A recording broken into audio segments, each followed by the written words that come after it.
Asyhadu an la ilaha illallah wa asyhadu anna Muhammadar Rasulullah.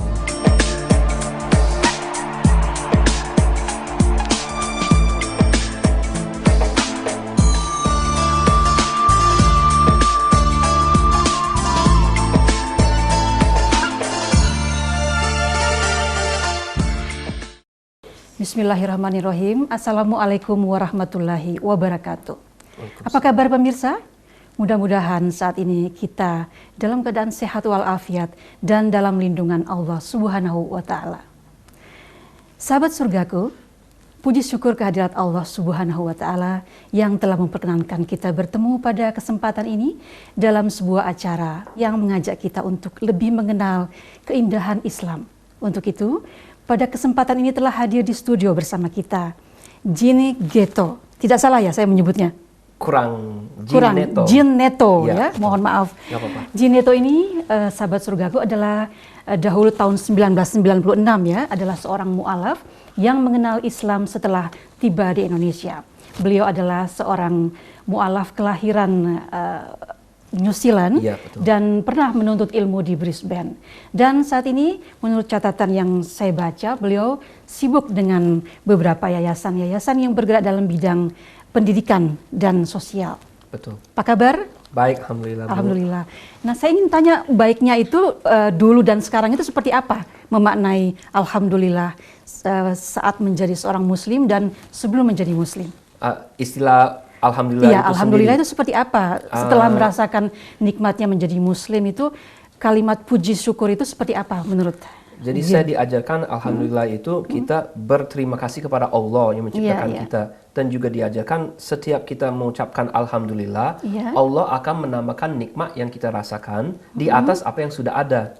Jadi kalau misalnya saya dikasih kopi sekarang, saya bilang alhamdulillah ada kopi. Mensyukuri satu hal kecil itu, Allah janji akan menambahkan lagi nikmatnya. Nah, dalam apa yang saya alami sebelumnya tidak ada. Kalau orang Kristen khususnya di Barat sekarang itu banyak yang tidak mengikuti ajaran agamanya secara ketat. Jadi contohnya keluarga saya mengaku Katolik tapi tidak ke gereja, tidak membaca Alkitab. Jadi mengucapkan kata Tuhan dalam kehidupan sehari-hari itu tidak ada. Jadi saya harus mengubah pola pikiran 100% dari nol menjadi Muslim. Nah, ketika saya menerapkan sesuatu, saya tidak cukup mengucapkan thank you. Kata teman-teman, kamu harus mengucapkan alhamdulillah. Buat apa? Lalu diajarkan artinya alhamdulillah. Saya berpikir juga, oh ini kayaknya enak.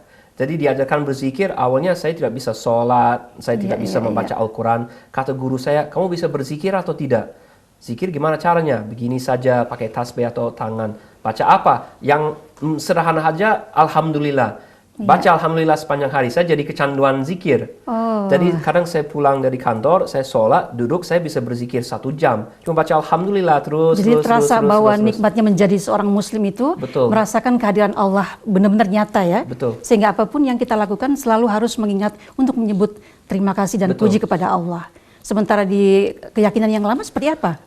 Tidak ada. Tidak ada ya? Jadi saya kasih kopi kepada ibu, cuma bilang terima kasih. Nggak ada hubungan, nggak ada urusan dengan Tuhan. Kenapa itu? Kenapa bisa terjadi seperti itu? Karena ya mohon maaf, umat Kristen di Barat itu dan mungkin juga di sini sudah terlalu jauh dari ajaran agama yang sesungguhnya, sehingga mereka meyakini cukup masuk gereja pada hari Minggu kalau mau. Kalau tidak mau juga nggak masalah, tetap aja masuk surga. Jadi mereka merasa yakin orang baik pasti masuk surga. Jadi di keyakinan yang lama kita sudah dijamin oleh gereja. Oleh keyakinan bahwa Yesus itu putra Tuhan. Jadi Yesus adalah putra Tuhan, disalibkan dan lewat kematiannya semua dosa saya diampuni. Oleh karena itu dijamin masuk surga. Nah sekarang saya berbuat baik atau jahat tetap saja masuk surga. Tidak ada bedanya sama yang jahat dan baik dong ya? Tidak ada bedanya. Saya mau merampok bank sekarang, kalau selama saya masih menyatakan yakin Yesus itu putra Tuhan, masuk surga juga tidak menjadi masalah. Nah itulah yang menyebabkan kita lebih tertarik kepada Islam. Jadi mungkin orang-orang yang tertarik kepada Islam itu mungkin jiwanya itu gersang ya. Selama ini mereka secara formalitas melakukan ibadah-ibadah, rajin ke gereja, terlihat sangat agamis, tetapi ternyata kosong di dalam. Sehingga begitu ada yang baru, mereka mudah tertarik.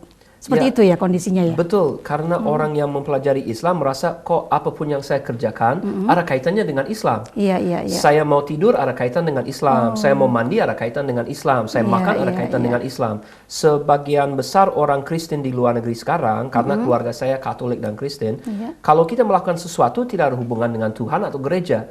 Mau makan ya makan saja, tidak dipikirkan ini boleh, ini tidak boleh. Larangan terhadap babi dan sebagainya sudah tidak ada buat orang Kristen di seluruh dunia. Padahal dalam Alkitab dinyatakan Yesus tidak makan babi. Dan dalam Perjanjian Lama memang dilarang. Nah, itu beberapa di antara alasan-alasan sehingga Jin tertarik masuk untuk menjadi seorang Muslim. Mempelajari Islam. Nah, setelah masuk menjadi seorang Muslim, adakah konsep-konsep dalam agama Islam yang Jin rasa agak sulit untuk dimengerti atau mungkin sulit untuk merubah kebiasaan-kebiasaan yang tadinya tanpa peraturan-peraturan yang jelas dan masuk ke dalam Islam yang kesannya tuh kata Jin tadi, dari mulai bangun tidur hingga kita menutup mata kembali, semua diatur dengan mungkinlah dengan doa, dengan ibadah. Apakah ada kesulitan untuk menyesuaikan diri yang tadinya seolah-olah manusia yang bebas, yang penting saya percaya kepada Yesus atau percaya kepada Tuhan, kita tidak perlu menunjukkan dengan ibadah. Tetapi cukup dengan keyakinan kita menjadi orang yang sudah dijamin untuk masuk surga. Apakah ada kesulitan untuk menyesuaikan ritme hidup seperti itu? Kalau untuk saya secara pribadi, alhamdulillah tidak terlalu. Tidak ya? Karena saya masuk Islam, saya langsung terima bahwa ini adalah pedoman hidup yang harus saya ikuti. Jadi kalau kata teman-teman tidak boleh minum alkohol, ya sudah tidak boleh minum alkohol. Karena saya sebelumnya memang tidak terlalu sering. Jadi kata teman-teman tidak boleh berjudi, oh yaudah, oke, saya tidak boleh berjudi. Saya memang tidak kecanduan judi. Tapi ada teman-teman lain dari Barat, ketika masuk Islam, jadi kangen banget sama bir karena kebiasaan minum bir setiap hari. Masa nggak boleh minum bir? Padahal saya tidak mau mabuk katanya. Masa saya nggak boleh minum 1 botol saja? Bolehlah. Dianggapnya cuma gaya hidup ya selama ini ya. Jadi mereka anggap nggak masalah. Lah ada yang tetap mengikuti perayaan Natal misalnya karena dia merasa banyak orang Kristen sekarang mengatakan Natal dan agama Kristen nggak ada hubungannya. Jadi mereka merayakan Santa Claus, pembagian kado, udah gitu saja. Dianggapnya seperti hura-hura aja, budaya. Sampai ibu saya juga bilang begitu. Dia menyatakan nggak masalah kalau kamu balik ke sini, pasti waktu Natalnya ikut merayakan Natal, bagikan kado, mengucapkan selamat Natal ke semua teman, kasih kartu Natalnya. Itu kan cuma bagian dari budaya, nggak ada hubungan dengan gereja katanya. Jadi saya tetap aja menolak. Apakah ada di antara teman-teman yang setahu Jin selama ini juga mengenal Islam, merasakan ada perbedaan-perbedaan yang dirasakan setelah mereka mengenal Islam? Mungkin dalam tingkah laku kepada masyarakat, atau mungkin hubungan dengan keluarga, atau dengan komunitas-komunitas mereka? Kalau untuk saya secara pribadi, nggak ada masalah dengan keluarga, cuma saya dianggap menjadi gila. Oh ya? Iya. Karena buat apa masuk agama teroris gitu? Gilanya tuh di mana gitu? Menjadi bagian dari terorisme. Jadi orang Muslim itu teroris semua di seluruh dunia. Semua orang juga tahu katanya begitu. Nah, kalau sampai mau masuk ke dalam kelompok yang mendukung terorisme, ya berarti udah gila dong. Mau sholat 5 waktu, gila. Siapa yang mau sholat 5 waktu? Mau puasa 1 bulan, gila. Siapa yang mau tahan makan sebulan penuh? Jadi pemikiran Islam itu buat mereka ya seperti kegilaan. Masih aneh ya buat mereka. Masih aneh, sangat aneh. Baik, terima kasih penjelasannya Jin. Sahabat surgaku, itulah tadi beberapa penjelasan yang telah dijelaskan oleh Jin Neto mengenai bagaimana perubahan dari seorang non-muslim menjadi muslim, yang tentunya perlu beberapa kali berusaha untuk meyakinkan orang-orang di sekitar dan berusaha untuk menjadi seorang muslim yang benar. Bagaimana selanjutnya kisah mengenai keislaman Jin Neto, kita akan saksikan setelah segmen berikut ini.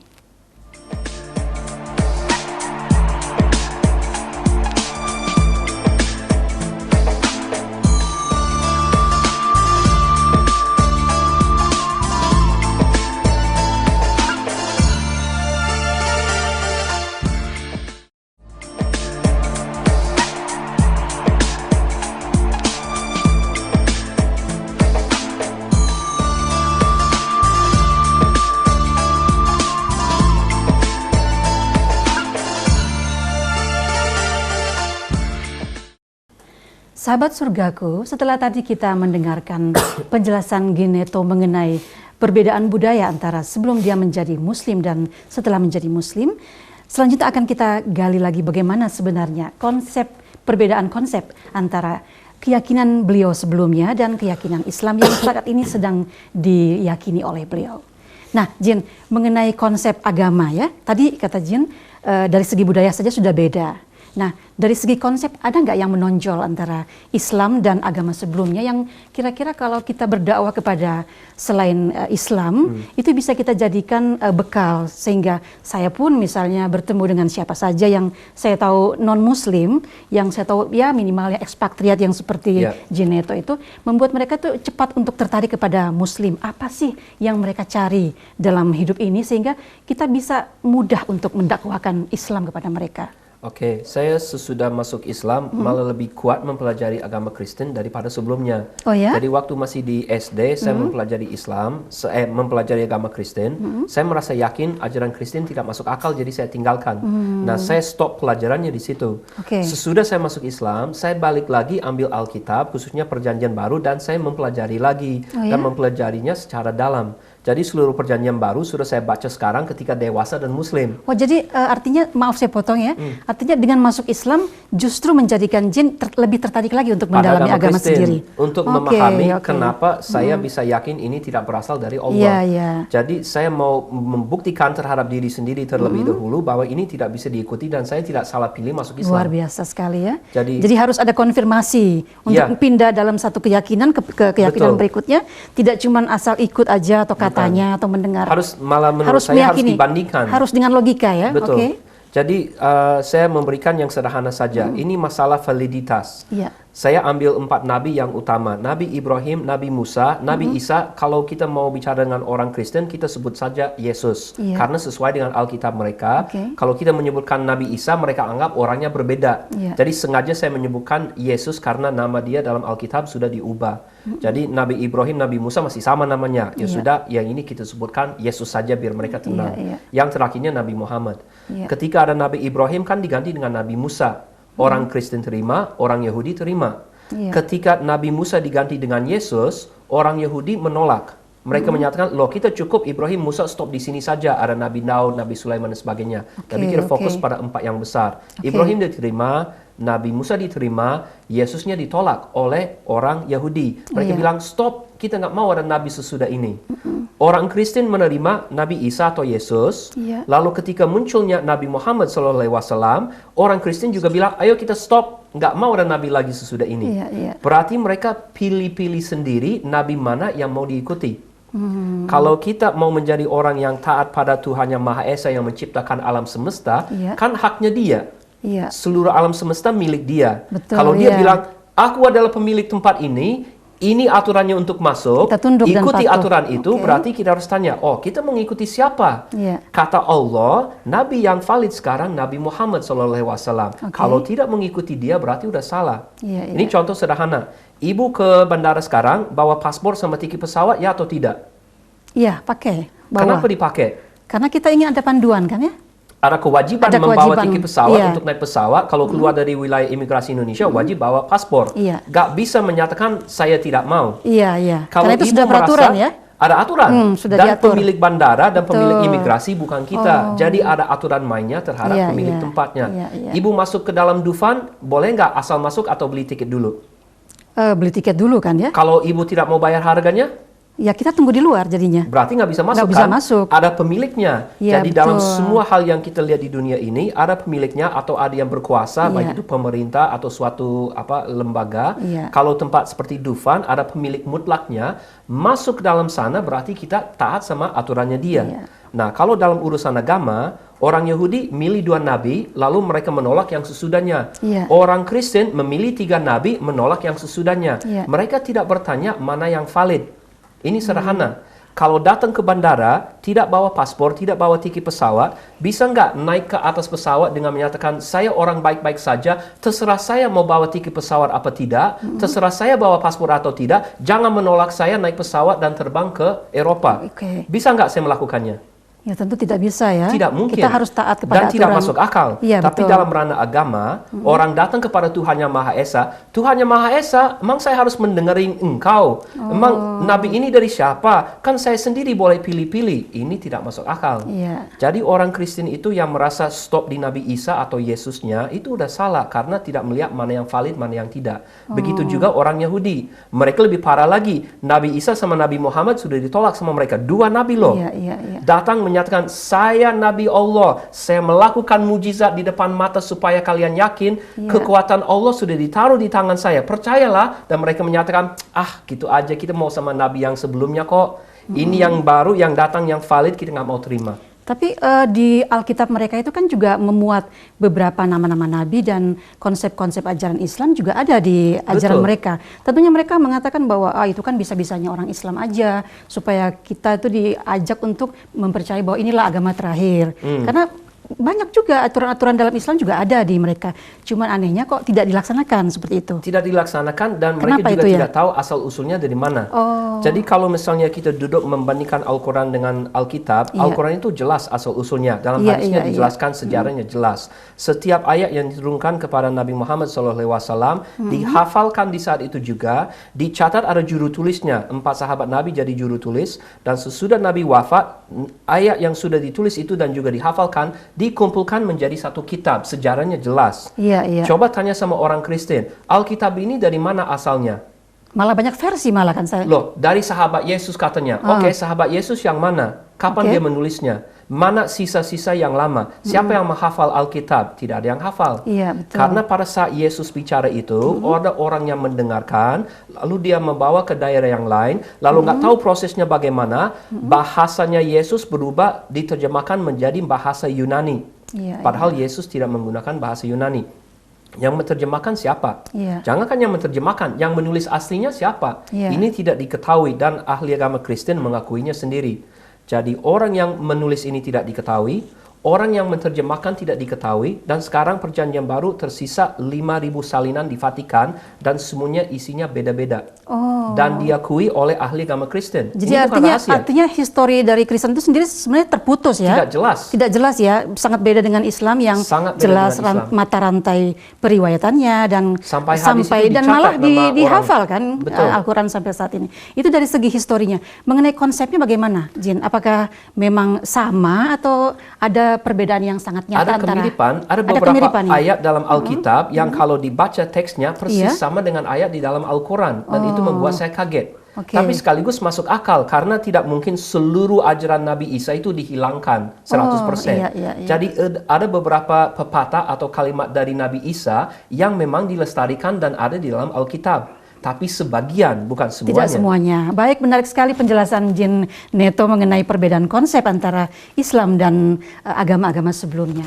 Sahabat surgaku, sebelum kita mendengarkan lagi perbedaan konsep yang nyata antara keyakinan sebelum Islam dan Islam yang diketahui, yang bisa disampaikan oleh Jin Neto, kita lihat dulu segmen yang berikut ini.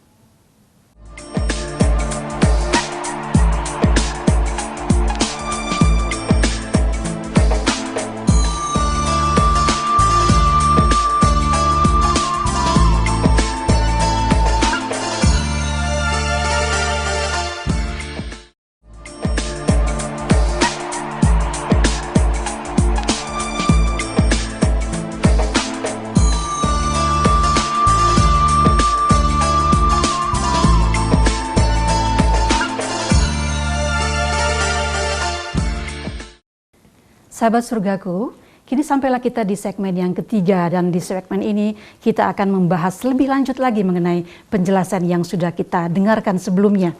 Nah, Jin tadi mengenai konsep agama, kedua agama. Nah, apa yang Anda rasakan setelah menjadi Muslim?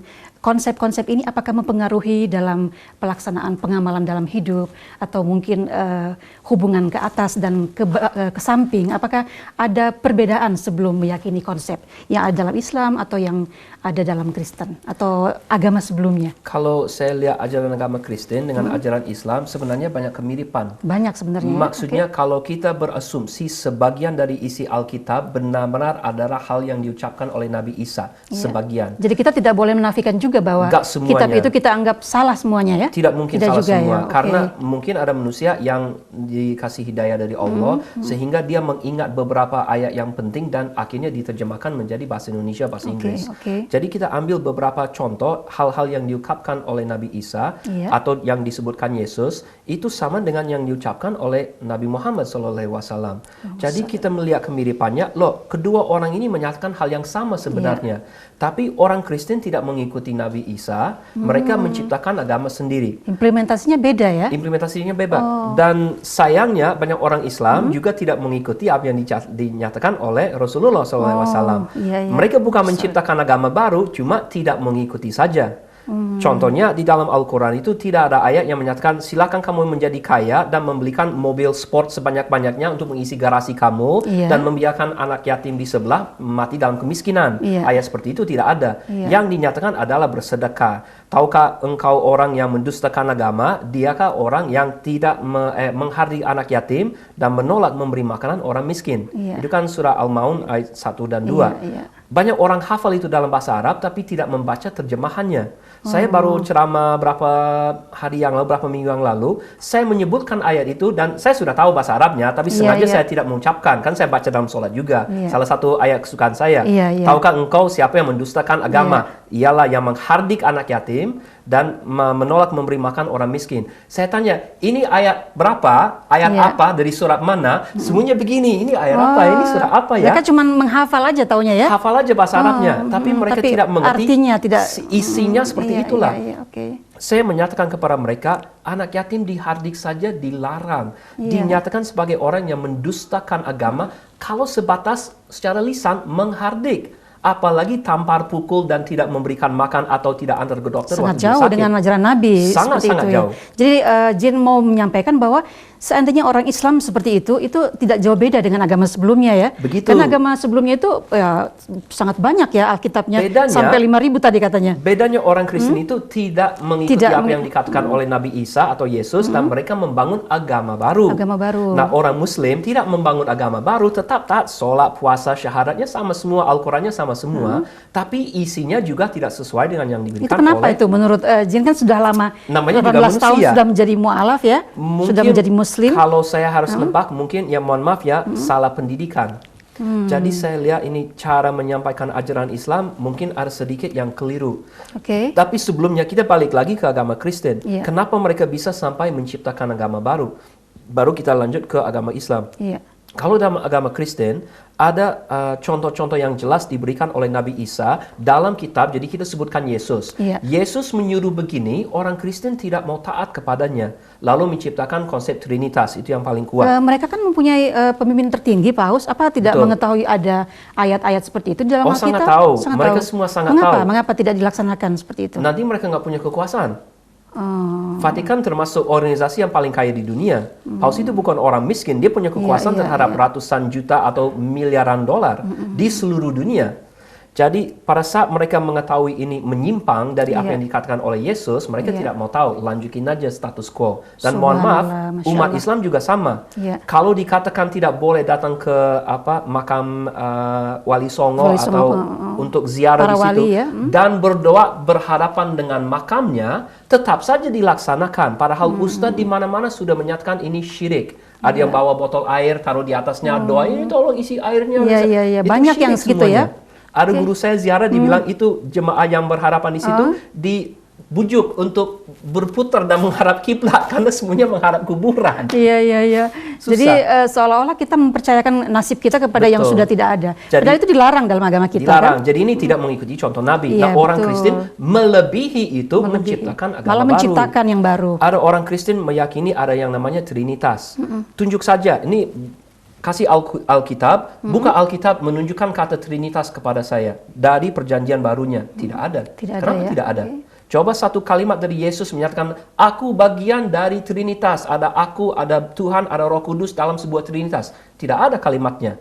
Kenapa mereka mempercayai itu sebagai hal yang mutlak dan utama di dalam agamanya? Mohon maaf, ini tidak masuk akal. Saya pernah bicara sama orang Kristen, kalau kamu yakin Yesus itu adalah Tuhan, kenapa Yesus tidak bangun pagi, Tuhan kan tidur malam, Iya. bangun pagi, ke WC, cuci muka, pakai baju, keluar dan bilang, kalian semua berlutut dan sujud di depan aku ini Tuhan. Iya. Nggak pernah sekalipun. Iya. Di dalam semua ayatnya Yesus berdoa kepada Tuhanmu dan Tuhan aku, kepada Bapakmu dan Bapak aku. Jadi panggil Bapak. Iya. Itu kan tidak salah kan, sebagai pencipta posisinya mirip dengan Bapak juga sebenarnya. Baik, menarik sekali penjelasan Jin Neto mengenai perbedaan ajaran sebelumnya dan ajaran Islam. Yang tentunya umat Islam yang sangat kita harapkan tidak melakukan seperti itu ya. Jadi sahabat surgaku, keyakinan sebelum dari Jin Neto adalah keyakinan yang berdasarkan kepada keinginan dari manusianya. Mereka ingin mengatur Allah. Sementara dalam Islam kita diminta untuk tunduk dan patuh. Betul. Sesuai dengan apa yang dikatakan Al-Quran dan dalam hadits.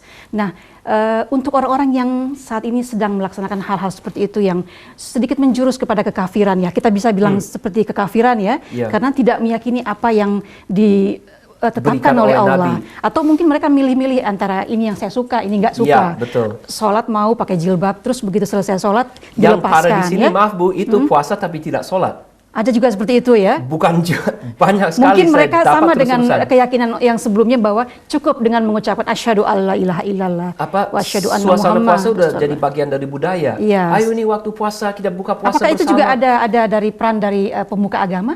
Mungkin bisa memberikan saran-saran atau masukan sehingga umat Islam itu semua menjadi bersatu, menghargai apa yang sudah diturunkan oleh Rasulullah dan mereka kembali kepada Al-Quran dan Sunnah. Saya rasa mungkin untuk terlalu lama, terlalu banyak guru agama takut sama umat Islam, takut menyinggung perasaan. Jadi ketika kita berhadapan dengan ratusan orang dewasa di dalam masjid, bukannya kita menyalahkan dan menegur, cuma mengucapkan, mohon maaf Bapak, mohon maaf Ibu, buat apa Anda puasa tapi tidak sholat? Yang nomor satunya setelah syahadat itu sholat. Syahadat dulu, yakin sama Allah, Rasulullah, Al-Quran, baru habis itu sholat 5 waktu. Ada hadis lagi yang pertama diperiksakan di dalam surga, bukan puasanya, sholat yang nomor 1 diperiksa. Lalu kalau di sini, di masjid ini, di komunitas ini, pengajian ini, ada atau tidak orang yang puasa tapi tidak sholat? Kenapa bisa begitu? Jadi bukan marah-marah, bukan menghinakan, bukan jadi Islam itu sebenarnya sangat mudah ya, cukup sangat mudah. Rukun Islam, dan rukun iman kita laksanakan dengan sempurna. Insya Allah kita menjadi seorang Muslim yang kita bisa mengajak orang memperbaiki diri dan belajar kembali Islam dengan cara yang baik dan sopan. Tapi saya lihat banyak guru agama takut bicara begitu. Takutnya dibilang, "Wah, ini Bapak menyinggung perasaan saya." Ewu pakaiunya masih besar. Baik, terima kasih Jin Neto, perbincangan yang sangat menarik. Kita menjadi mengenal Islam dan sebelum Islam seperti apa, sehingga kita bisa memantapkan diri menjadi seorang Islam yang baik dan benar-benar taat kepada apa yang diturunkan oleh Allah Subhanahu wa Ta'ala. Baik, terima kasih atas penjelasannya. Mudah-mudahan senantiasa sehat walafiat, bisa berdakwah dengan lebih baik lagi dan menjadi Islam yang lebih kafah lagi dengan pemahaman-pemahaman yang baik. Terima kasih. Sahabat surgaku, setelah kita mendengarkan penjelasan dari Jin Neto tadi, kita dapat mengambil kesimpulan bahwa Islam itu tidak hanya apa kata kita, tetapi apa kata Allah. Dalam Islam kita patut mengetahui bahwa apapun kita sampaikan kepada orang-orang dengan pengetahuan dan dengan kebaikan dan dengan kesabaran. Karena banyak sekali umat Islam yang sudah sangat jauh dari aturan agama yang digariskan dalam Al-Quran dan hadis, dan mereka menjurus seperti orang-orang sebelum Islam. Mudah-mudahan apa yang kita bicarakan pada kali ini membawa manfaat dan menambah hasanah keilmuan dan mempertebal keimanan kita. Wabillahi taufiq wal hidayah. Wassalamualaikum warahmatullahi wabarakatuh.